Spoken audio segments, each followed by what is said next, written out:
So this is my series NEOLITHIC Future, which is a series of graphite drawings that I began in New Zealand. It started with this drawing, which is called Goddess on a Nestle bottle, which kind of represents a critique to the corporation Nestle and playing with the idea of Mother Earth having her own feelings about what's happening on the planet. Usually in archaeology we find figurines of the goddess which are kind of about fertility, and in any case not very animate or alive. She doesn't seem to have her own ideas about the world today. And in my drawings she has an idea, she's pretty pissed off.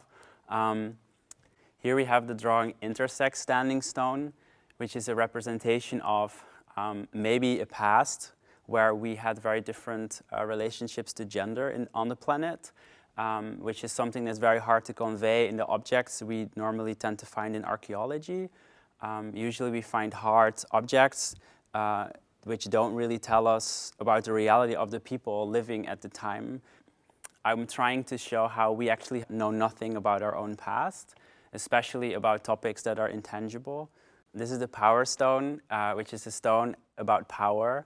A lot of objects that we find in the past are also seen as power objects or totem artifacts about power, which usually means a god or a deity. And I actually am very interested in how power in this world today is often communicated through logos, corporations. And in this stone you see a very clear statement against those corporations, against Shell and Bayer. The stone is saying, fuck you.